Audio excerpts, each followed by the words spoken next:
Hello and welcome to News Central TV. I'm Dashen. Usman. The headlines.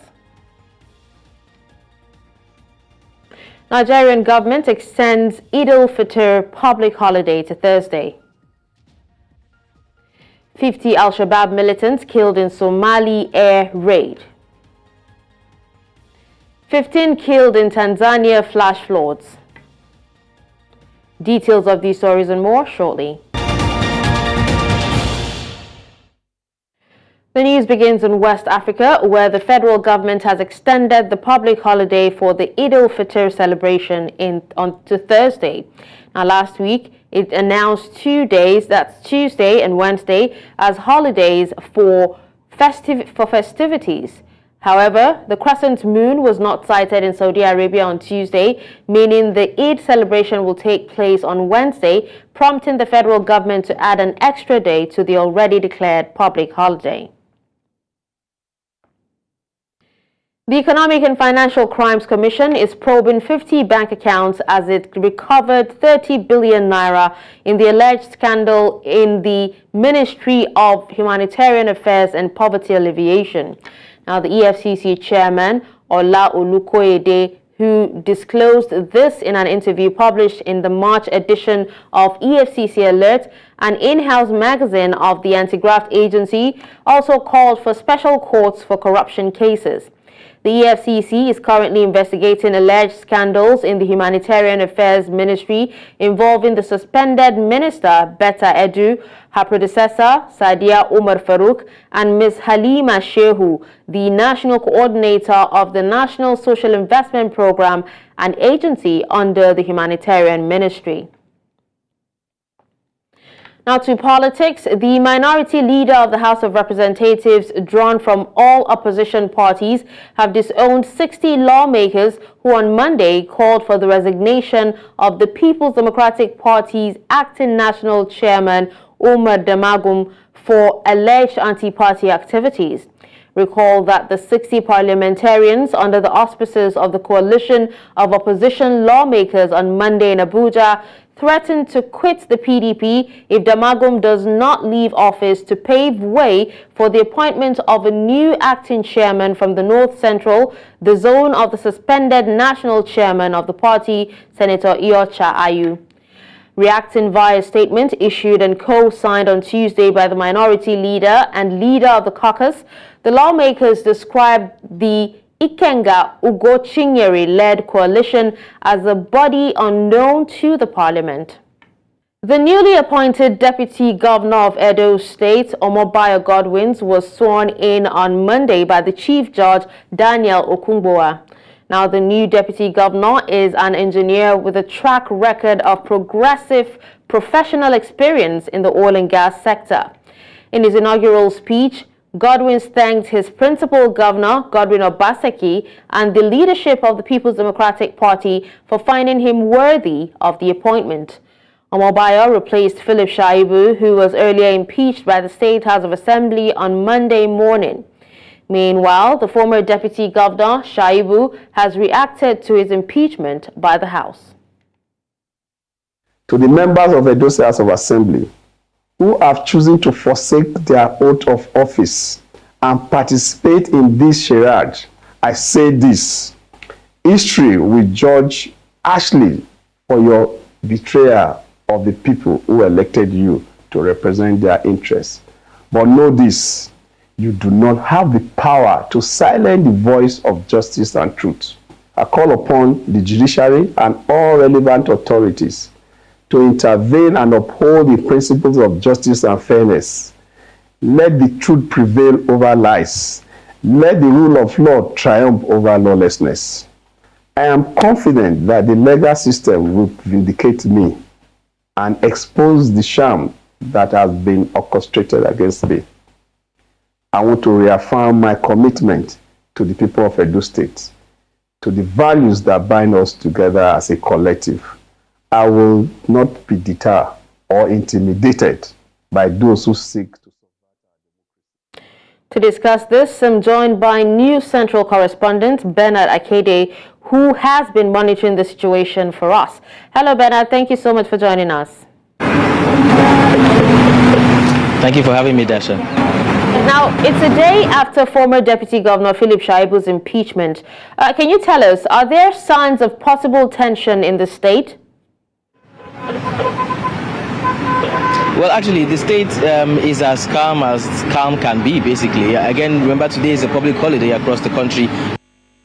In the state. Earlier this morning, we came live from just in front of the state House of Assembly, and it was well, not exactly business as usual, because there was less activities going on there like you would have on a normal working day. So I cannot say that the activities of yesterday and the day before have in any way affected the smooth running of the state and the regular day that the people in Benin City, which is the state capital, would have had. As you can see around me, vehicles are going on, people are going about their daily businesses. We're in front of the Ugumidia Stadium, and it's been business as usual all day. So, except for maybe the political class, whom amongst themselves in their own circle will be having meetings upon meetings and conversations upon conversations, I can categorically say that everything seems normal here in Edo State. Now, many are saying that Governor Obaseki chose someone who, if you'll permit me to actually say, he can puppet around. How true is this? Well, I would like to say that regardless of who Governor Obaseki chose to be his deputy governor for the next 5 or 6 months till another election comes and then they leave office, it would have been the same. Let's go by the Constitution first of all. The office of the deputy governor here in Nigeria, as we know it, is a little bit of a ceremonious position, if you permit me to say, because whatever budget goes to that office comes from the governor. Whatever duty is expected of the deputy governor is instructed by the governor. The deputy governor takes charge when the governor is incapacitated or not on seat or goes on leave. So basically the role of the deputy governor is dictated by the governor himself or herself, as the case may be. So regardless of whoever the governor chose to be his deputy for this home stretch of their tenure, I want to believe that it would have been the same. It will be the deputy governor taking instruction from the governor and doing what he has instructed him to do. So I do not think that he picked somebody that he can puppet or do as he says, so to speak. Whoever he chose, it would have been the same thing. And you actually said that, they have like 5 to 6 months left for this tenure. But with this move by the governor, it is obvious that, the next election in Edo State will not be a walk in the park for Obaseki's preferred candidate. Do you agree with this or not? Well, one thing I can say is that the next election will definitely be interesting. If you remember from the primaries that took place about 2 months ago, which we covered again, there was some drama in the All Progressives Congress camp, the APC, where they had to do about 2 or 3 elections before we could eventually confirm what was going on and who was going to fly their flag. And then for the PDP, their primaries, which was held right here in the Samuel Ogumida Stadium, it was evident that Philip Shaibu, deputy governor, was not on ground that time. So that was a little bit of drama that took place. But now that the deputy governor has been taken out of office and has been replaced, there's a school of thought that believes that it's not all rosy within the ruling party here in the state. So, of course, where there are slight issues, it could leave some chance for opposition to cut through, to break in, to use the arm of the law to see how they can actually destabilize what's going on. I cannot tell you whether or not it's going to be a stroll in the park or not for the ruling party, but definitely the coming elections in September this year for Edo State will be quite an interesting one to look out for. Now, just before you leave, Bernard, many are actually advising Shaibu to let the sleeping dog lie, but Shaibu is actually bent on getting justice for himself. Do you see this happening? Do you see him, just, letting go of everything and, just resting or retiring from politics for now? I honestly do not think so. From that speech that he read and which you took an excerpt of earlier in your news bulletin, you could hear that he said that he hopes that the rule of law will take charge and that he's counting on the justice system, to do all it can to ensure that that justice is served. So of course this would show that he's hoping that there will be some kind of legal action. We don't know when, we don't know from where, but it doesn't look like he's just going to roll over and let sleeping dogs lie. If you remember, the past 1 year has been quite dramatic in Edo State, in the Edo State government. Shaibu has been speaking up several times, even up until the party primaries. And I don't think that just now he will be quiet. As a matter of fact, that video, which is almost 5 minutes long, which he put out, seemed like it was already pre-recorded and he was waiting for this to happen and then just let out the video. I may be wrong. It could be that he just held that immediately after the announcement. But, it's clear that he's not just going to fold his arms. I'm still expected to hear a bit more from Philip Shaibu before the end of this particular tenure. But whatever it is, again, like you suggested, there will be more to come from Philip Shaibu before everything ends. All right, well, thank you so much, Betta Edu, for joining me and speaking on this. Thank you for having me.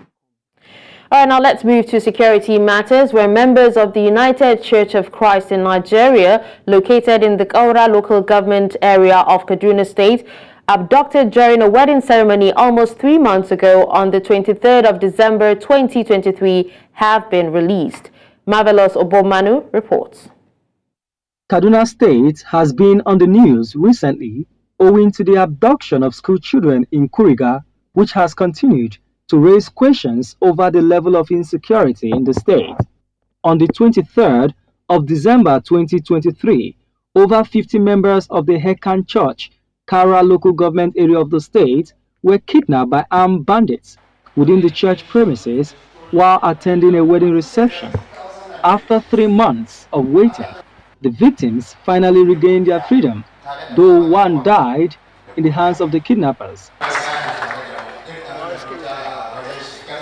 The president of the church, Amos Kiri, while celebrating the release of the church members at the Hekan headquarters in Kaduna, described the activities of armed bandits, especially in Nigeria's northern region, as a tragic and sorry situation. They have taken about over 50 of our members, even though some of them escaped. But we have lost one instantly during the issue of kidnapped. He was shot dead. We have also lost another one at the process when they were released and they were coming. The other one died. And so many have suffered degree of injuries, and it has affected them. Nigeria, that is supposed to be one of the greatest nations in the world, is today struggling. People cannot go to sleep. People cannot do their businesses in peace. Farmers have to desert their farms, which perpetuates and increases hunger. He urged President Bola Tinubu to provide modern-day security equipment to help security agencies tackle insecurity in the country. A lot needs to be done. The security men and women, all the security apparatus in this country need to synergize if we must overcome this monster. I plead with them to put aside competition. Let them work together in order to salvage this country. The clerics frowned at some religious leaders who preach and promote violence in the name of religion and called on citizens to join the war against insecurity. In Abuja for News Central, Marvelous Obomanu. The Minister of the Federal Capital Territory has revoked the management contract of the International Conference Center in Abuja over poor performance. The minister, while making this known in Abuja, says that the contractors have performed poorly, thus the need to hand over the edifice to the original builders for proper renovation of the facility. Amadin Uyi reports. The ministerial team had arrived at the International Conference Center in the heart of the city center. Shortly after receiving updates from the head of the Abuja Investment Agency, there was a shouting match between the minister and the contractor in charge of managing the facility. Don't ask me for the hard money. No, you cannot say we have right if I know. You are the one who maintained that. You get one who took it. You know, this from you are good at Hold on, it ran down to what point take? It would have completely ran down. The minister says that the facility had become a joke of its former self. We have gone around you and I know that it is unacceptable. There's no way we can accept this as an international conference center. You can call it a conference center, but not international. There's no standard compared. So we decided that we can't continue to be embarrassed in this way. So we're sorry to announce this. Every booking meant to be used here is cancelled because we'll start immediate rehabilitation of this center to meet up international standard. He says that the builders of the facility have been called to take over the renovation works of the edifice. We have called the original contractor that built this edifice, that is the Julius Berger, to come back, because if we have bought a new contractor, it will take us time. Looking at the design, we don't have the drawing, this and that. But they still have the design and the drawing, so that they can come here. We believe that in the next 7-8 months, they should be able to do something that people will appreciate. And then that means the FCDA will not take over the rehabilitation through Julius Berger, and then when they finish, they hand over to Abuja Investment Company. The minister said that the facility will cease to be operational till the renovation works are complete. In Abuja for News Central, I am Amadine Uyi. News Central now returns after the break. Stay with us. Welcome back and thank you for staying with us. Nigeria's federal government has relaunched its Citizens Delivery Tracker, expected to track the performance of cabinet ministers and permanent secretaries in their efforts to help government achieve its promises to citizens across its 8 priority areas. The tracker, which was upgraded by the Central Delivery Coordinating Unit of the President, is expected to help government fulfill its promise of good governance to citizens. Amatin Uyi reports. The relaunch of the tracker marked an important event by the Central Coordinating Unit of the federal government. The special advisor to the president and head of the Central Coordinating Unit says that the parameters used meet global best standards in the assessment of the performance of key government officials. We are adopting international best practices, utilizing globally recognized performance indicators and benchmarks to assess performance of NDAs in implementation of government priorities on programs, projects, and policies. Others say the tracker will afford citizens an opportunity to view priority programs of government and hold officials accountable. The delivery tracker is an application which affords citizens the opportunity to view priority programs on projects of the federal government on their devices. We upgraded this application through consultation with a wide spectrum of stakeholders, and it is now ready for use. It's a valuable tool for holding ministries, departments, and agencies accountable. And I absolutely commend the government for following through with its recommendation at the last ministerial retreat to integrate citizens' feedback into the system. I think that's a fantastic thing to have done, absolutely critical. We have a citizen delivery tracker that today we are reviewing and upgrading. Just like you constantly upgrade your operating systems in both your phones and your computers. This is what is happening today. We are actually upgrading that to make sure that it captures the real essence and the realities of today. It is my hope that Nigerians for whom it was created will utilize this app to its fullest potential and contribute to improving public service delivery across all the priority sectors. Citizens have been tasked to engage with the tracker and be more involved in governance so as to hold government more accountable to its promises.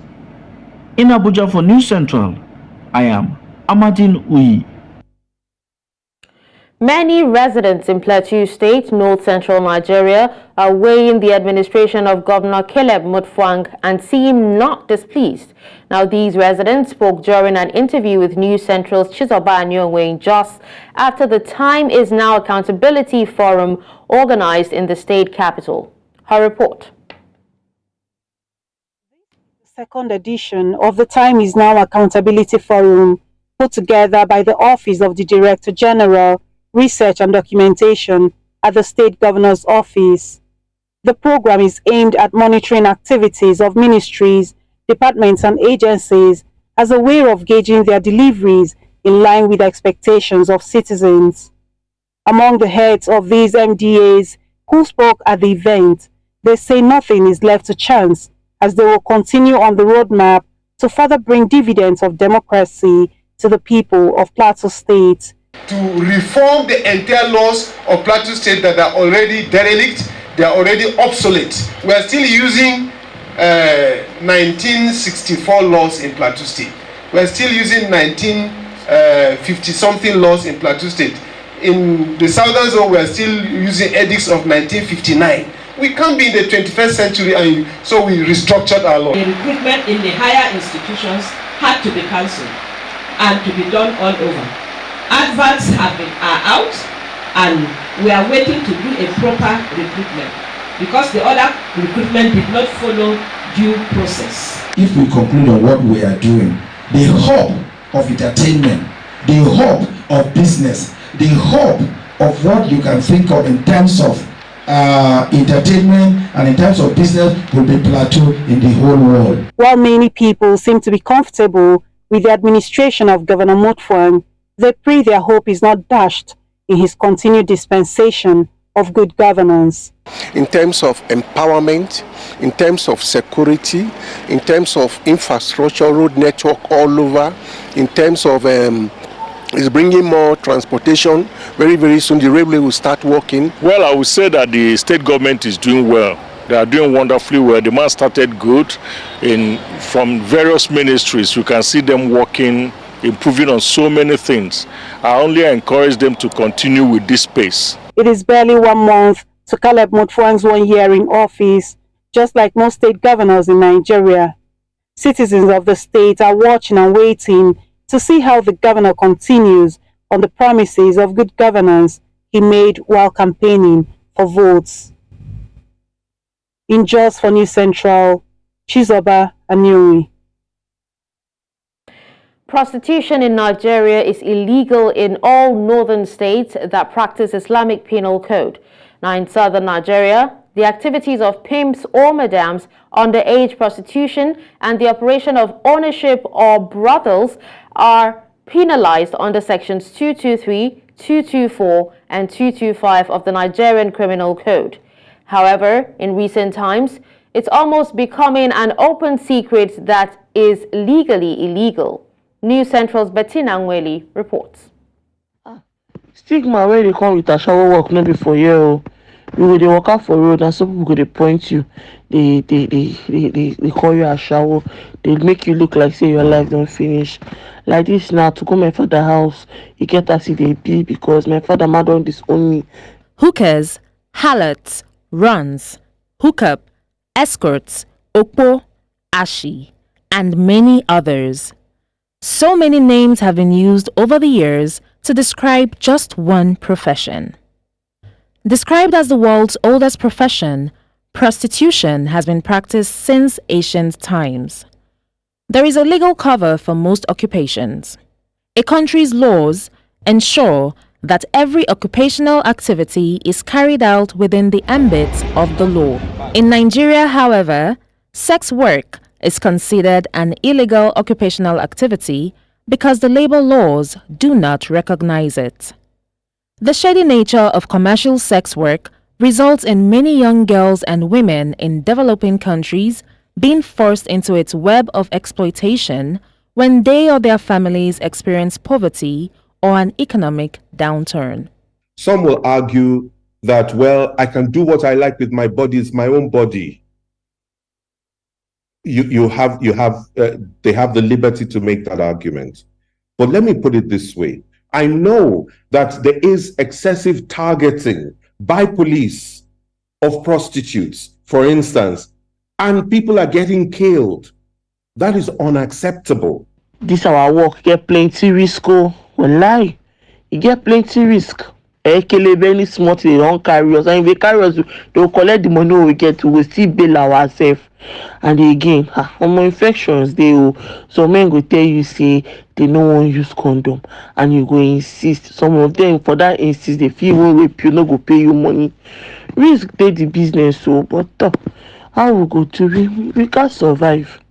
In 2021, the then Deputy Senate President, Ike Ekweremadu, asked the Senate to consider legalizing prostitution. According to him, there was a need to legalize prostitution so that the persons involved can be registered and issued a license. I think it should be banned, it should not be recognized because there's so much dangers to it. It's not a good thing for a young girl to engage in prostitution. You see, prostitution has been existing far before our great grandfathers were born. The only thing government can do is just to manage it. That help a lot, like for you that we are not in a relationship now, as in should be legalized. I know the economy and the job status of Nigeria is what we do not expect sometimes, but that doesn't mean you should still sell your body. As much as governments may try to clamp down on it, considering how long the profession has existed, the conversations and debate in recent times is shifting to whether or not it is time for prostitution to be legalized. In Lagos, for News Central, Bettina Nwebe. You're still watching News Central now. Coming up after the break. 4 relatives killed in Narok South Sub-County mudslide. We'll bring you details after the break.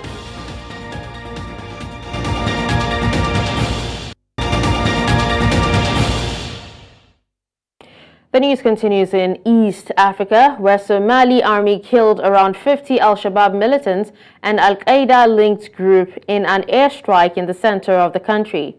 Local news agencies report that the army, with the support of international security partners, carried out an airstrike, killing 50 Al-Shabaab militants, including a commander. It added that the airstrike took place in Barakta, Gurgute, near Haradre district in Mudug region. Let's head to Kenya, where Torokiet village in Narok South Sub-County is mourning the death of 4 members of the same family who were swept away by mudslide last night following a heavy downpour being experienced in the area. Sub-County Police Commander Isaac Omar said the 4 were sleeping in their house when the disaster occurred. He warned that the area is prone to mudslides, cautioning those living in low, steep areas to move to safer grounds. At the time of going on press, police were in the effort to recover the bodies that had submerged in the muddy ground. Narok South Deputy County Commissioner Felix Kisalu said Ewaso Nyiro and Oloshapani rivers were currently flooded, hampering transport across the rivers. Rwanda President Paul Kagame says his relationship with France is good despite the incidents of the last 30 years. Now, according to Kagame, he is all about making progress and moving the country forward. He adds that some politicians in France are still held back by the incidents of the past and called for continuous growth between both countries. Meanwhile, a member of the French Parliament, Oliver Kardec, says the French government is willing to forget the past and progress together with Rwanda. As I'm concerned, our relationship between Rwanda and France is good and has been good. My feeling up to now is we've made progress. But there are still people maybe in the political and other structures of France that are held back by what happened in history. They are still living politically in the past. We can only be making progress on the basis of people who want to look forward and we move forward together. For us, we are still on the side of wanting to continue making progress, irrespective of the bad history we have had. It took time to face the role of France in this terrible genocide. Fortunately, the French president, Emmanuel Macron, took a decision to open the book and to understand the mistakes done at that time from the French side. And for us, as a member of the French Parliament, it was really important to be here. A mortar attack in the east of the Democratic Republic of Congo has killed 3 soldiers from a southern African military force. All of those who died were from Tanzania. 3 others were hurt. News sources say the attack took place at a base of Tanzanian soldiers in Sake on Saturday. SADC has not confirmed these details or said who was responsible for the attack on its soldiers. The Southern African Regional Force was invited in by the Congolese government last year to halt worsening insecurity linked to numerous rebel groups vying for control of territory and eastern DR Congo's rich mineral resources. At least 12 children and 3 adults have been killed by flash floods caused by ongoing heavy rains in the past 7 days in different parts of Tanzania. Tanzania Police Force spokesman David Misime urged parents and guardians to protect their children from ongoing rains that continue to unleash disastrous consequences. He also urged religious leaders, teachers, and individuals to protect children from playing in areas prone to flash floods during rainfall. Still ahead. Ukraine-Gaza top agenda as Wang Lavrov meet in Beijing. We'll bring you details after the break.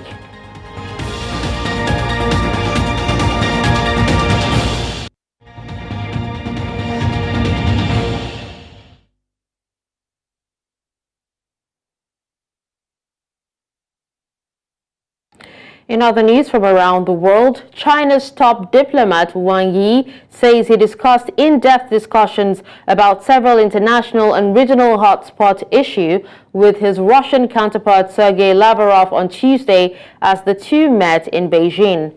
Wang told a press conference that issues included the Ukraine and Palestine-Israel conflicts.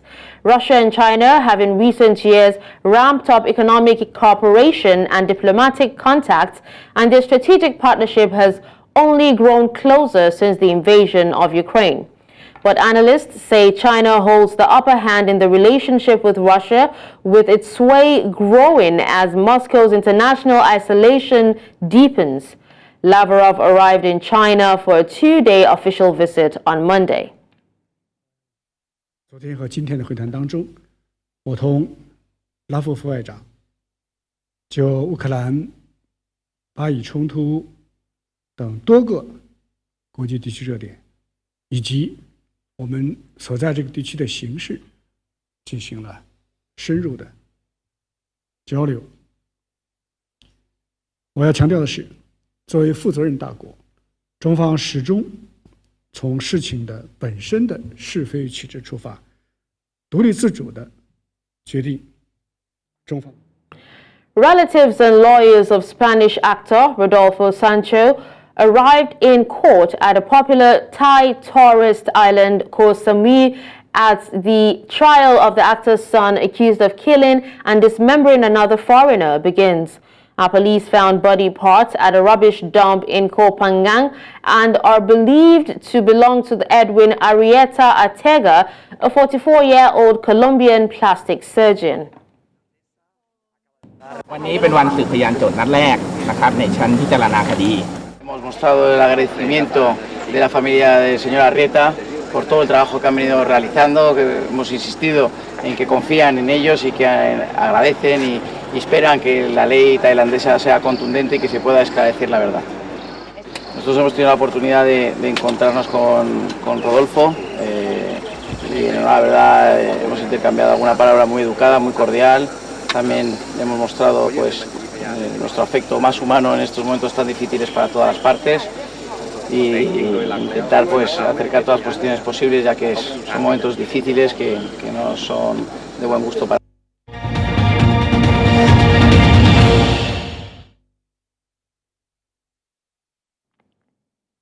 In business, South Africa faces an uphill climb to escape a global dirty money monitoring list by next year, according to the outgoing Chief Executive Officer of Nedbank Group, Mike Brown.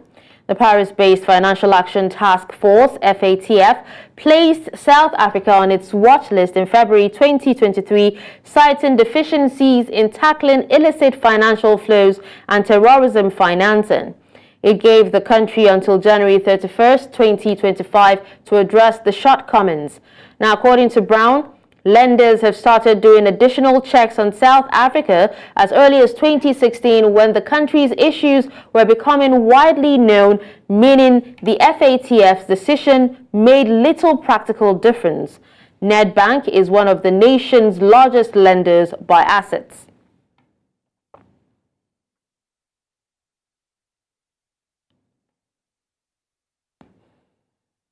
The International Monetary Fund said its staff reached agreement with authorities from Ivory Coast on a review of 2 lending programs, which will pave the way for disbursement of $574 million once approved by the IMF's executive board. The IMF said Ivory Coast's performance under its $3.5 Extended Fund Facility and Extended Credit Facility Program and the $1.3 billion Resilience Dollars and Sustainability Facility Program had been satisfactory. Now, it said a staff-level agreement had been reached on all policies and reform measures in line with the program's objectives, including further revenue-based fiscal consolidation to reduce the fiscal deficit to 3% of gross domestic product by 2025 and on additional structural reforms.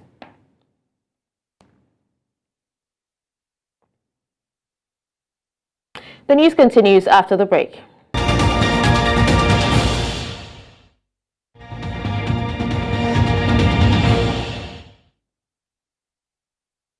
Now, in the world of sports, after a keenly contested first leg encounter last Friday at the MKO Abiola Stadium, Abuja, in which the Super Falcons prevailed 1-0, the stage is now set for another epic clash between the South African and Nigeria national women's football teams. Both teams are locked in the qualification battle for the women's football event at the Paris Olympic Games taking place in a few months. Nigeria's High Commissioner to South Africa, Alexander Tokpe Ajayi, believes the Super Falcons already have both legs in France ahead of the Olympics. We encourage you to do is that just have it at the back of your mind that you are playing against all odds, but I know you are all to the task.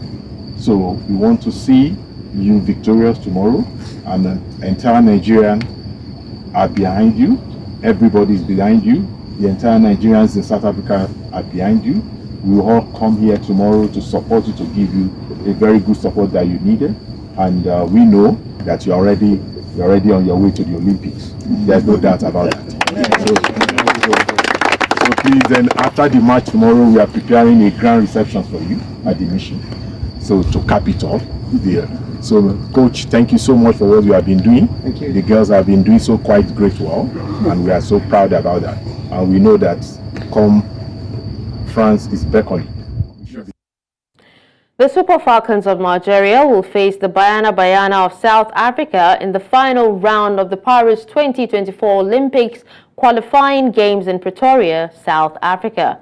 Nigeria's midfielder Tony Payne expressed confidence in the team's performance ahead of their second leg clash. The team carries a 1-0 lead from the first leg, which took place at the Moshood Abiola Stadium in Abuja, Nigeria. With the team's confidence and trust in each other, fans are optimistic that the Super Falcons will deliver a performance that will see them through to Paris. The travel was quite nice for us. We had the whole day to rest, so the team's feeling really good.